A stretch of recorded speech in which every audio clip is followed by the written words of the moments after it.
Hey everybody, well here we are. It's March 19th today. Everything slowed down because of the coronavirus. We're only doing emergency orders, work orders right now, so there's no regular work orders. So it's been really slow, and I wanted to do another video, but there's not too much going on right now. I am doing cleaning up roofs and stuff like that, and special projects. I don't want to be out there with a camera or a phone taking videos sometimes. Anyways, I'm gonna share you guys a couple of stories that I've been through during doing this maintenance work. You know, all of us maintenance techs go through a lot of weird situations many times, and I think today is a good day to share some of that with you guys. I'm gonna tell you the first one I'm gonna tell you guys is a pretty weird one, and not too weird. It's just very uncomfortable. I'm gonna tell you 3 stories, and they're all from on-calls. That's when stuff happens, you know. First one is I went to they call me the on-call clogged toilet. So I'm going out there, and I show up to the property. It wasn't my property; it was a different property. I show up to the property, and sure enough, it was like 1 in the morning, somewhere in there. Sure enough, I find the door open to that apartment, and these 2 ladies are brooming out stuff. What happened is the toilet was clogged, and the fill valve wouldn't stop, so it kept on, you know, flowing water. And by the time I got there, I mean, I lived 20 minutes away. It took me a while to get there. By the time I got there, everything was flooded. Now these 2 ladies are pushing all the water out with brooms and stuff. Thing is, they're both in their 70s, and they're both women, but they're both in underwear. It's the middle of summer. And so I walk in there, and you know, usually when somebody's in underwear, we just tell them, you know what, get dressed, and then we'll do the work order. But I couldn't tell them that. For the situation was just water all over the place, and there was no time for that. But anyway, that was just really uncomfortable, and I was the only one uncomfortable. They were okay with it, I guess. But it's just one of those weird on-calls that you're.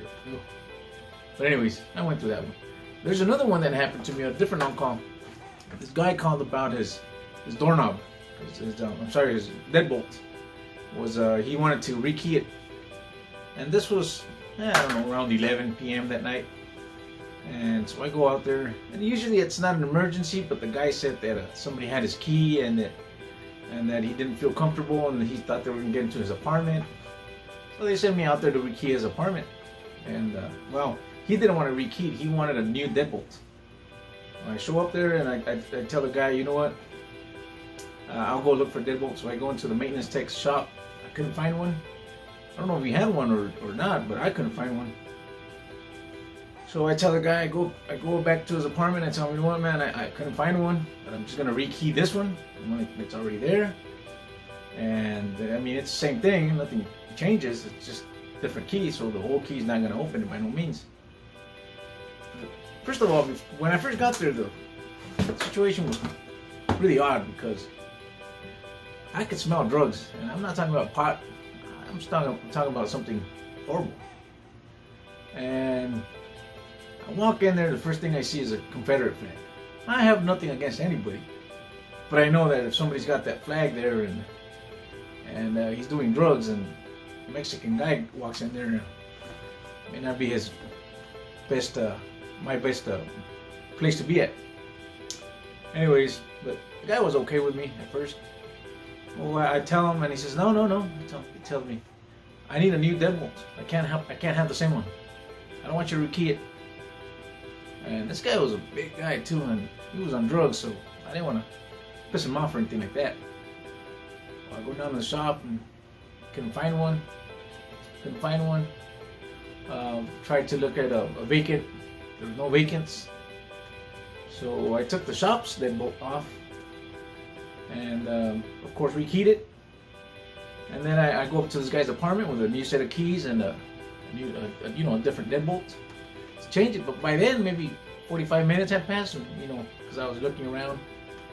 And when I got there, I knocked on his door, no answer. But his door was a little open. I mean, I was already working there. By this time, it's maybe 12:30, somewhere in there. So I knock on his door and nothing goes on. So I just, I go in there and I start changing the deadbolt. I was gonna leave him a key and take one key with me. So I said it's okay, he doesn't have to be here for this. And so I start drilling, drilling the old one off. And the guy hears this, and there was a long hallway. I could see it. I don't know. The guy was probably half asleep. The guy jumped up. I don't know what he had in his hand. It just freaked me out because I saw the big guy running towards me with something in his hands. And I just ran up. Hey, it's just I'm the maintenance guy. I'm here to change your deadbolt. The guy did back off, and he said, "Oh, I'm sorry." That scared the crap out of me because I knew the guy was doing heavy drugs, and I knew the outcome was not going to be good if that guy was able to, hit me with something. But anyways, that was a weird one. The guy was okay after that. Just scared the crap out of me, and it was okay. It's one of those stories. Another one is another toilet, clogged toilet. This guy was in a wheelchair, so I go out there and same thing happened actually. The toilet clogged and the fill valve kept on running and running. I don't know why that happens a lot. It wasn't my complex, it was a different complex, so I go there and there's a mess. This guy's on a wheelchair, so everything's flooded. And one of those guys that have newspapers all over the place. All these newspapers are flooded with crap on them. Well, I fixed the fill valve, I unplugged the toilet. This guy had a mess. Of course, we always call the extraction company to come and clean up the carpets and all that. They're not going to clean this mess because there was just newspapers and cups and napkins and stuff. So I figured, you know what, I'm going to help this guy out. Clean this mess up, and then when the extraction crew comes up, shows up, they don't have to worry about this. So I start throwing, the guy says, yeah, just throw everything away. So I start throwing things in a garbage can, making trips. There was two guys drinking 2 apartments down. And they're drinking beers. First time I passed by, hey, how are you? Well, pretty good. And you want a beer? No, man, thanks. I kept on walking by, Second time, hey, you want a beer? I told him, no, bro, I'm working right now. I can't drink. Well, I kept on walking by there. Third time, the guy one of the guys is a little aggravated because I'm not accepting a beer. And he gets really pissed off at me, and he comes towards me and he wants to fight me because I don't want to take a beer. He's asking, who do you think you are? Do you think you're better than us? He was drunk. And I told the guy, you know what, bro, I'm just here working, man. I'm just cleaning up. I'm not here to drink. I mean, I do drink, but not right now. So the guy was really pissed off at me. And nothing happened after that. The other guy calmed him down. But it's one of those other stories that stuff happens when you're a maintenance tech. Just be careful out there, guys, and careful with this virus thing. I'll see you guys. Well, before I leave, if you guys have any stories you guys would like to share with me, I'll be happy to share them here.